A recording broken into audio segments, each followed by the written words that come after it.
First Watch now. What you need to know from the Cochise County Sheriff's Office. Hosted by Cochise County Public Information Officers Carol Kappas and Grady Butler. First Watch on 92.3 KWCD. And it's brought to you by Sulphur Springs Valley Electric Cooperative, giving you an inside look into your sheriff's office. I'm Grady Butler, and with me is Carol Kappas, Public Information Officer with the Sheriff's Office, and Sheriff Mark Daniels. Good morning. Good morning, Cochise County. Hello, everyone. Well, it's graduation season. Isn't it? All over the county. It's all over seeing the gowns and the happiness. All the seniors walking away. And I know Buena had theirs the last two nights, Wednesday night and Thursday night. They split it. And then they did have a project graduation. It was really low-key, but they had it. And second to that is kudos to the Sheriff's Assist team, and the Arizona Rangers were out there keeping them safe all night, the kids. So I thought that was good. I'm really glad that we have the Sheriff's Assist team, I tell you, yes. because they fill in all of these blanks, and there's a lot of them that we wouldn't be able to cover. So we appreciate everything that they do. Well, we do, and they're out there all the time. And I've said this before, and I think it's good to say it again, is one thing they do that I think is just remarkable is they provide funeral escorts for our veterans. I mean, we're a veteran community, veteran county, and any vet that wishes, we will do the final escort to their place of rest. So they do a very good job, and their passion, and we were talking about budgets yesterday in that meeting we were in. Carol and I made the comment. I said, all the budgets we talk about, there's always somebody not happy. But one thing that I never hear a budget issue about is our SAT team, Sheriff's Assist team. They never complain about their salaries. They're volunteers. And they do such a good job. I mean, they're so dedicated, and we appreciate them. Yeah, I was coming in here this morning at 6:30, and they were just checking off from the event last night, the project graduation. So they were out there all night keeping the kiddos safe. So, yeah, that's pretty impressive. So they were there for both nights, right? Just both nights. Making sure that – so project graduation historically is for when the kids graduate, they get to hang out in a safe environment for the entire night, right? It is. It's actually – it was developed for keep them away from alcohol and drugs. Right. Keep them in a safe environment where they're not there for alcohol and drugs. And so it was a good night. And they also did the graduation, providing some security there, too. So kudos to our SAT volunteers that do so much, and John Black and Steve Ziegler that run those teams for the Sheriff's Office. Thank you for your leadership. And I was watching graduation, a fifth grade graduation on Vimeo last night. So fifth grade. They're doing it either, virtually or like the project graduation. So we're really glad that everybody has been able to have some sort of graduation. So thank you to all the teachers for making that happen, and all the school administrators wherever you're at, and to all the students for hanging in there. Been a tough year for both the students and the educators when it comes to finding that balance of the health pandemic and teaching and virtual, hybrid, in-person, whatever was going on. But they did an amazing job. Watching some of those teachers educate through virtual and keeping the kids, especially the younger ones, attuned to a computer screen, that takes a gift. And so credit to them on that. I'm sure they're looking for a new school year in the fall to get back to some normalcy. But, yeah, different year. So the border remains an issue and headline across the country. But right here, we've got something different with juveniles happening. Well, we do. And it's popped up here. I think it's up to 8 juveniles. But what's happening is these juveniles aren't illegal. You see the unaccompanied minors that are not from the United States, and all the attention that's being provided. So if you come in the country illegally, you're smuggled, dropped from an offense, whatever happens, you automatically have a process. They take you, they put you into some kind of shelter that accommodates those kids, and they get medical, counseling, education, legal, obviously shelter, which is all good. I'm not saying that in a negative way. But we've had an incident here in the county. We've had and the southeast part of the state here, we've had over a dozen kids that are actually, they've been smuggled across the border, but they're United States citizens. And you're probably saying that doesn't make sense. Well, we had one this week that was 14 years old. That he has no family on this side. He got smuggled, got caught by Border Patrol at 3 in the morning, and long story short is they confirmed he was born in Florida. So we spent 2 days trying to get him placed because he wasn't illegally came in the country. He was actually a U.S. citizen. So it's been where the state's Department of Child Services is like, no, that's federal government's issue. Bottom line, he's a U.S. citizen. So we had another one come through our port that was out of Missouri. So again, Pima County's had it, Sheriff's Office, Santa Cruz County Sheriff's Office, and us. And I've talked to the Santa Cruz County Sheriff the other day, called, say, hey, what are we doing here? And so it's a unique challenge that it shouldn't be this complicated is my point. It should not be this complicated. If you're a United States citizen, that should be an easy path of assistance and resources, and it hasn't been. So we're working through that, and I worked with the Governor's Office, Attorney General's Office, Department of Child Services, because this should be simple, not complex. So that's going to be something we're going to see more and more of as we push forward, and because Border Patrol deals with the illegals that are coming in the country, undocumented that are coming in the country. But when the child or anybody's a United States citizen, if there is no crime, and that's the key, if there's no crime, we should have resources for these people. And not to get too deep in the weeds, but how are they ending up outside of the country and coming back? I mean, how does that happen? Well, I think the key to this whole thing is trafficking. The one that I just read yesterday and was talking to our federal partners yesterday on was this kid was from Missouri, was taken down by his family and turned over to the cartels who were using him to traffic. And so when we secured him, the feds, and then called our office, the sheriff's office, and then we took custody of him, we are actually protecting them from the criminal cartels. So again, it's very, very important that people understand that these aren't kids that just wander, hey, I'm a 14-year-old, let me go do this. No, these kids have been given to the cartels or provided an opportunity for the cartels by an adult and then are put into a trafficking ring. We have an obligation, and I think a legal righteous to protect these kids. And these are some of the things that, as a matter of fact, this particular incident with the 14-year-old was going on while we had a meeting in Benson of the PACT group. So it's a group that was developed, the sheriff's office, all the local law enforcement, state, federal, involved in getting this group of people who are hand-selected to talk about these kinds of issues with law enforcement. And we talked about that. We had the opportunity this week to go up to the unaccompanied minor shelter in Benson, which is kind of the mystery facility up there. And the PAC team, our advisory team here in Cochise County, actually got to tour that, and then we spent some time, the law enforcement leadership spent time with the PAC members. But see, that goes back to the point I was making, Carol, is the fact that if you're undocumented or you're illegally in this country, there are steps to protect these children. And we've seen that. When there's a lot of money being put toward that, right, wrong, or indifferent, there are easy processes to take care of that.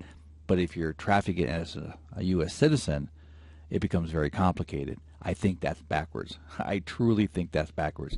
It should at least be equal when the fact that we have a United States citizen kid that's been abandoned by an adult, parents, grandparents, whoever, and turned over to a criminal organization. We have an expectation to get these kids, protect these kids, and let's make sure we have the resources. And it shouldn't take us 3 days to get kids into Child Protective Service or resources. Was I frustrated this week? You bet I was. It's way too much negative energy on something that seems so simple. And so while we're doing they gave a tour to this group of this facility, and I think that the people that were in attendance were surprised because it's not what they had anticipated.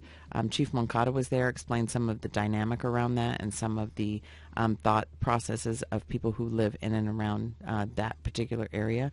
But I think it was just a good way to educate the group, and then they can in turn get that message out. Well, you look at when you look at the children, and you've seen all the shelters on the border when they first come across, and they're put in the Border Patrol stations where, and let's face it, they'll tell you the same thing. They're not set up for that.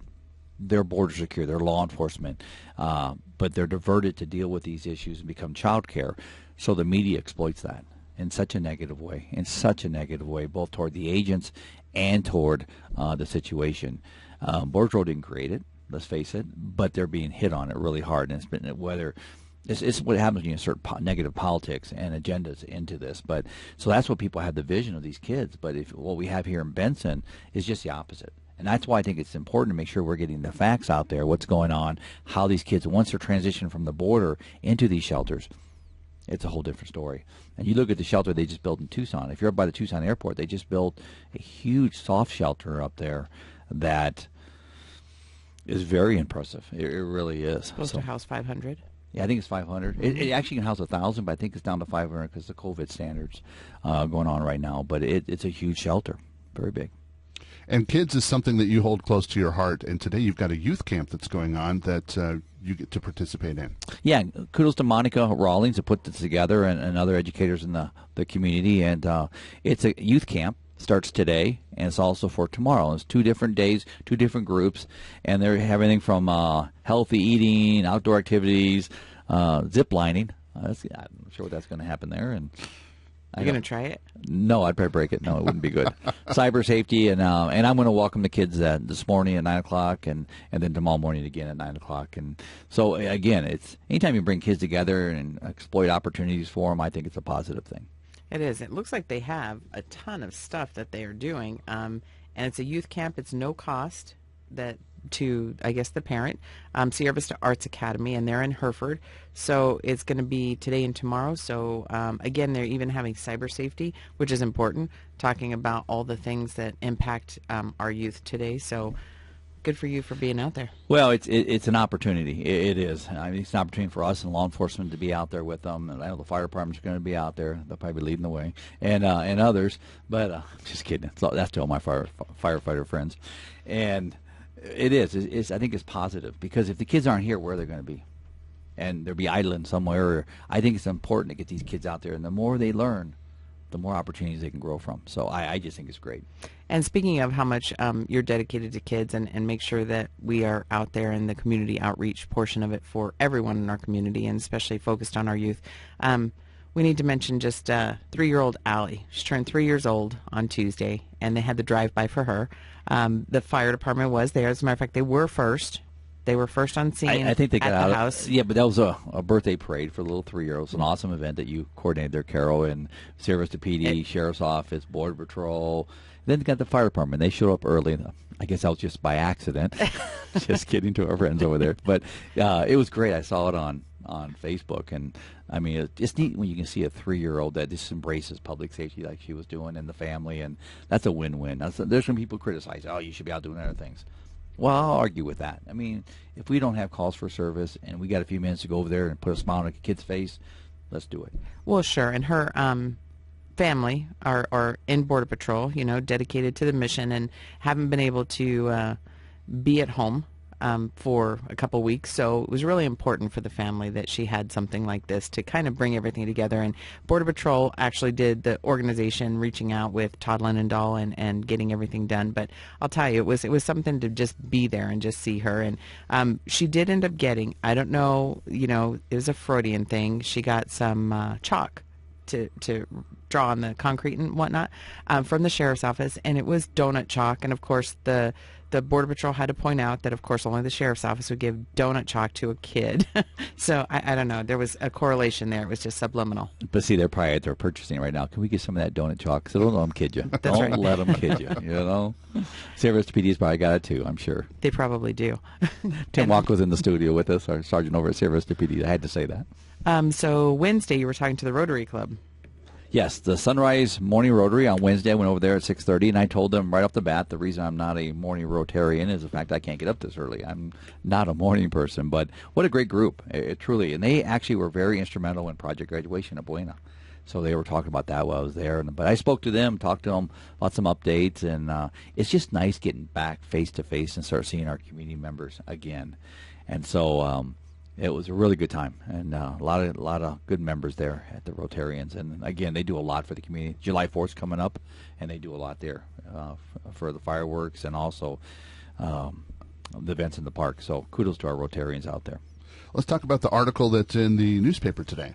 Well, I wrote this article. I mean, it's been a long year. And I haven't done a commentary in over a year in the paper, and I just think it's time that people understand where's the sheriff. Because I get asked that a lot when I'm speaking here over the last month that we've finally coming back into contact again. But, one thing that, between the scrutiny on law enforcement, everybody wants to attack our training, our tactics, our leadership, and okay, that's part of the business, okay? But let's not fracture us here in Cochise County. And let me take that to another step, rural America. And I've talked about in this show and other groups where I speak is we've done a really, really good job of being transparent, being accountable to our public, and policing the way that people expect us to police. Now, can we all swallow a betterment pill and do it better? You bet we can. And we, in leadership and law enforcement, public safety should do that every day. But I don't think we need to be thrown on the bus because something happened in another community 2,000 miles away, and we're going to be blamed for that. The other thing is the health pandemic. That's been a challenge. I mean, 260 law enforcement officers in this country died of COVID over last year. 260. So that's been an impact on public safety, police, fire, and EMS. So again, it's been a toll for us. And then you look back on leadership as a whole, the defunding. I mean, the police reform. Let's keep it in perspective. And I guess that's where I'm coming from. That's what the article talks about. And I'll say this, I'll say it again. We're the best trained law enforcement professionals, and how we treat, how professional, education, all the things that come with it in modern day policing. But nobody's talking about that. So that's what my article is in the Service to Herald today. Feel free to let us know your comments on it. Constructively, please. But it truly, it's something I want to get a message out there, because I don't want to hide under a rock as a sheriff and say, well, I don't want to get involved in this. No, I'm involved in this. This is my career for 37 years, and I'll stand behind it. And when we're wrong, we're wrong. We'll admit it. When we're not, we're going to defend it. And we also have a couple of things talking about, what law enforcement does or whatnot. But you're going to be tomorrow with KVOI Radio on Law Matters about one of our deputies. Yeah, KVOI Radio is on Heartland. Was it Heart Radio? Is that what it is? I think so. iHeart Radio. iHeart. There you go. See, yes. I knew Grady would know that. Yes. He's like, yeah, that's me. I know that. iHeart Radio tomorrow at 8:00 in the morning. It's 10:30 a.m. or it's on AM 10:30 in the morning at 8:00, and we're going to recognize Carl Emmer. He's our Deputy of the Year. So they have a program called Going Above and Beyond, where they recognize a public safety official every Saturday or once a month. I can't remember the frequency they do that, but they reached out to me this week, and I know the whole that show, and I've actually hosted that show up there for them years past, and just a great job Sherry does up there. But so I submitted one of our deputies. He was selected, so tomorrow at 8:00, I'm going to recognize him for a few minutes, and then they're coming down next Friday to present to him. So again, it just goes another way where law enforcement in Cochise County is being recognized for going above and beyond. So Carl Lammer, congratulations. Let's talk about your meeting with Mayorkas. Yes, I have a meeting with the Homeland Security Secretary next Tuesday. Oh, they moved it. Okay. So you are exactly right, Carol. But they moved it, so we actually moved it to Tuesday. And I just put the agenda together on that. And that's put on by the National Sheriff Association, my committee, and then Western Sheriffs and Southwest Border. And so it's about a dozen of us. And so we're looking forward to that. I just put the agenda together yesterday. And one of the things we're going to talk about is unified messaging. Let's talk about that for a second. When it comes to, a couple weeks ago, he testified in front of Congress under Homeland Security and said the border was controlled. Well, we just had a meeting last week in Reno that I talked about last Friday where his senior leadership on CBP is saying just the opposite and showing that through stats. So your experts are saying, boy, we got a real problem. But he's telling the American people, no, it's controlled. Either we unify this message or it's going to be a bad, rocky road for 4 years. So that's one of the things we want to talk about. And that gives you an example of how these meetings go. So that's on the agenda. I just saw the final draft on that this morning because I gave it to my liaison from Washington, D.C. from National Sheriff. So again, and that's what these are. We want to work together. We have to work together. We got to find that middle ground. We got to find the balance, and we need to move forward together. And that's where we're trying to push. And one of the things that you're talking about, just everybody coming together and networking and whatnot, one of the things we're doing in Cochise County is grabbing our PIOs, trying to have a meeting scheduled so we can get this group together for all agencies, police, fire, EMS, whoever has public information, so that we can share messaging and we can get that back on track. So that's going to be next Tuesday that we're going to be doing that. That's very important. It is. PIOs, public information officers for organizations working together only unifies the community. We've said that, Carol. We've had these meetings before. I know I've attended those meetings with you when Tom Leland was the chief over at Service to PD. And I think it's important that if we can share a message or pick up the phone and call your counterpart from SSVEC, for example, or Service to PD or whoever, it only unifies and collectively we can get that message out in a good way. It would be really helpful right now for the West End. There's a certain portion of the West End that hasn't had CenturyLink phone service after somebody ran into a pole yesterday. So trying to deal with that for someone who called, needing help with that. it was near impossible, and I was assured that they maybe will have the phone service on by June 3rd. Wow. Yeah. Wow. So this is where it's important to network and have points of contact with different people so that you can help your people that are asking for, some way for you to get involved into their daily life and make it a little bit easier for them. Well, especially when you have an impact. Somebody loses their phone, especially Right. if they're elderly or homebound. That's right. That's can't what it get was. out. It was a disabled person Yep, who's see. elderly. So, without having a 911 contact in case they needed it, hopefully they don't, knock on wood, but there's just nothing there. And there was just, not an overwhelming response to that. Well, and I know SSVC, that was actually on their website. I know Service PD or City Service put it on theirs. But the more you can put that out there, because people follow different sites, and the more we can share that. So if Service PD puts it out, who's the primary on this, we share it. SSVC's got it out there, and others. We get that information out there, and then more people we're touching more people on that. So Todd Lindahl, Sergeant from the Sheriff's Office, just walked in. Good morning, Todd. Sheriff, how are you? Good. Before you go, let's talk about your safety message of the week. Well, it's a 3-day long weekend. It's going to be an active weekend because people are getting out. Remember last year at this time, people were locked down. I mean, there was frustration and everything else. Everybody's going out. People are going to celebrate. And I know Sergeant Walko and Sergeant Lindahl are going to talk about that more when it comes to the drinking and driving. But my message is, and I had an incident this week where, in fact, just yesterday, I was heading to the office for a lot of happy meetings, and this car coming up Highway 92, coming into the Hereford area, I see him. It's a big old truck, and he's passing all the traffic, oncoming traffic. So he's got my attention right away because you can see so far down that strip on 92, the straightaway. So I hit the radar. He's going 94 miles an hour. And coming into traffic.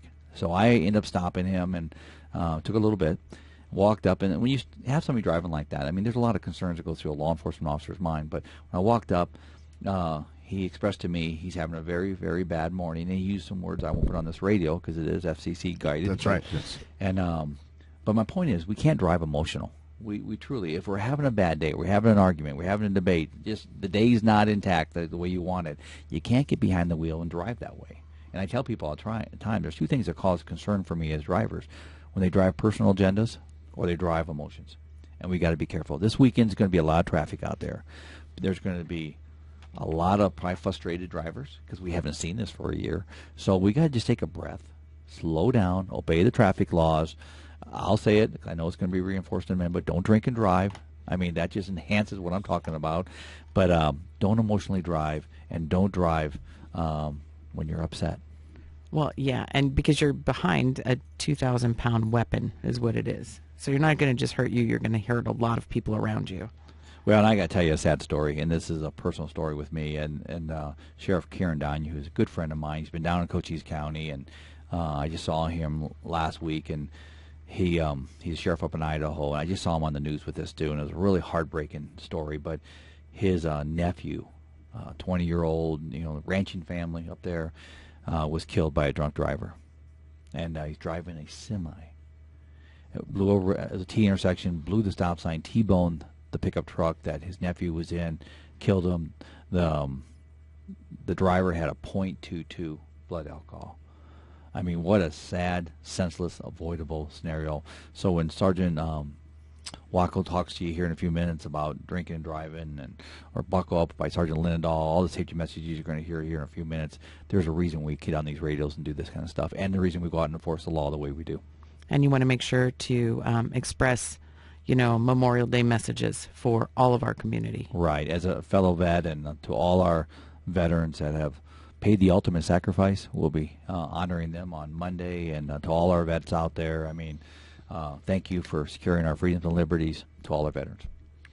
Well, thank you for coming and talking to us today, Sheriff Mark Daniels. Thanks, Grady. Thanks, Carol. Thank you, everybody. Have a safe holiday weekend. And who do we have coming in next, Carol? We have Sergeant Todd Lindahl from the Cochise County Sheriff's Office. It's First Watch on KWCD Country, and it's brought to you by Sulphur Springs Valley Electric Cooperative. First Watch Now. Hosted by Public Information Officer Carol Kappas and Grady Butler. On 92.3 KWCD. Brought to you by Sulphur Springs Valley Electric Cooperative. I'm Grady Butler, and with me is Carol Kappas, Public Information Officer with the Sheriff's Office, and our next guest. Welcome back, Cochise County, and if you're driving right now, whether it's going to work or out of town on vacation, please be careful out there. We have Sergeant Todd Linendahl from the Cochise County Sheriff's Office. Thanks for coming. You're welcome. Good morning, everybody.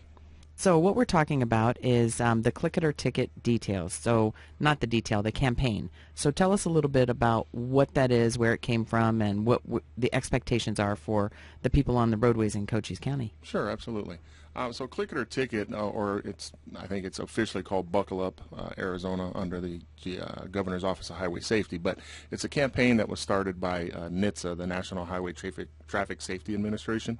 And each year, the Governor's Office provides funds to agencies throughout Arizona to help bring to light the usage of seatbelts and child safety seats in vehicles to try to combat the fatalities or the accidents that we may have that in using your seatbelt, you're like 50%, there's a 50% chance that you would not sustain some sort of injury. So, but basically it's a campaign to make everybody aware that seatbelt usage reduces injuries and fatalities in traffic accidents. So it's education and enforcement. So what we're trying to do is educate the public, and the enforcement portion of it is, the ticket portion of it, obviously. And we were just talking a minute ago, and I'm really surprised about the adherence nationwide, the number that you gave me, and I'm really glad to hear it, but I'm happily surprised. So what is that number? What are we talking about? So, like you said, I was a little shocked when I saw it also, but as a national average, we have I think it's like 90% nationally that seatbelts are actually used while people are traveling. So, for me, that's a pretty good number. I thought it was going to be certainly lower than that, but there's always room for improvement there, So, but again, that's why we go out here. We do these details. And it is a zero tolerance when it comes to seatbelt usage and or child safety seat usage. We tell our guys that are out there that we want to express the importance of wearing our seatbelts and having our children buckled up correctly in the vehicle. So it's a zero tolerance for seatbelts and child safety, and then the other issue that we may have stopped you for, whether it be speeding or whatever the traffic violation was, we tend to not worry about those and more focus on the seatbelt and getting that message out there during these 2 weeks that we run this campaign.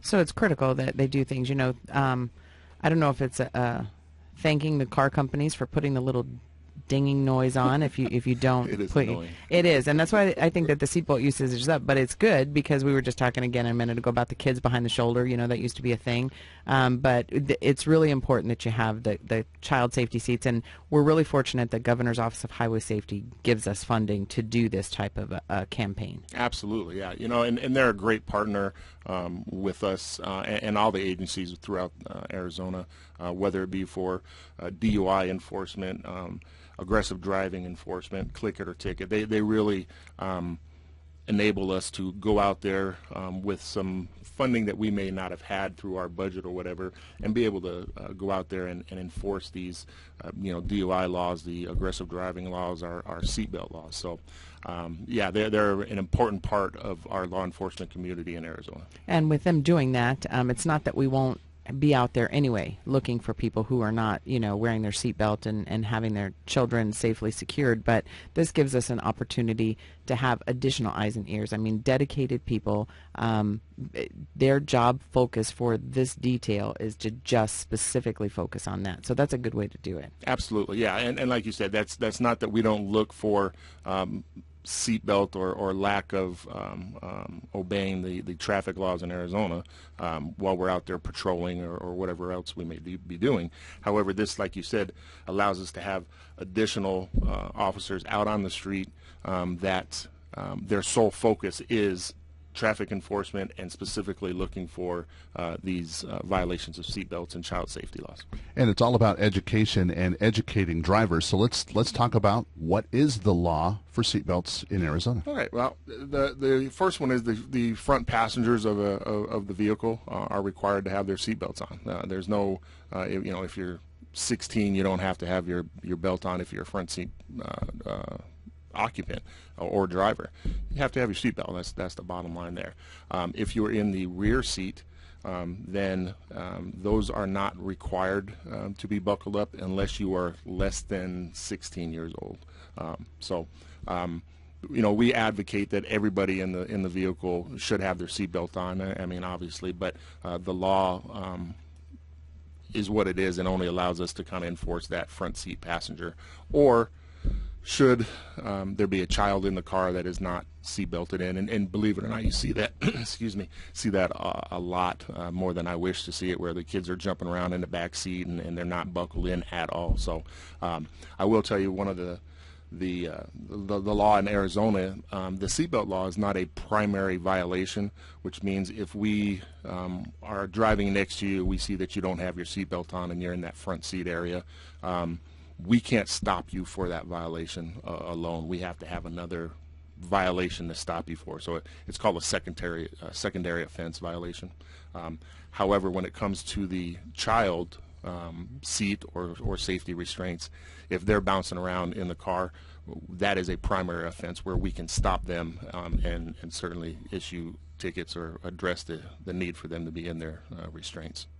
All right. Well, we thank you for coming and talking to us today about Click It or Ticket. And how long does this campaign go on? This campaign started on Monday, the 24th, and it continues through Sunday, June 6th. Well, thank you for talking to us, Mr. Linendahl. Thank you, Greg. Appreciate it. And Carol, who do we have coming in next? We have Sergeant Tim Waxel from the Sierra Vista Police Department. It's First Watch on KWCD Country, and it's brought to you by Sulphur Springs Valley Electric Cooperative. It's First Watch now. Hosted by Public Information Officer Carol Kappas and Grady Butler. On 92.3 KWCD. And it's brought to you by Sulphur Springs Valley Electric Cooperative. I'm Grady Butler, and with me is Carol Kappas, Public Information Officer with the Sheriff's Office, and our next guest. Welcome back, Cochise County. We have Sergeant Tim Waxel from the Sierra Vista Police Department. So tell us all things Southeastern Arizona DUI Task Force.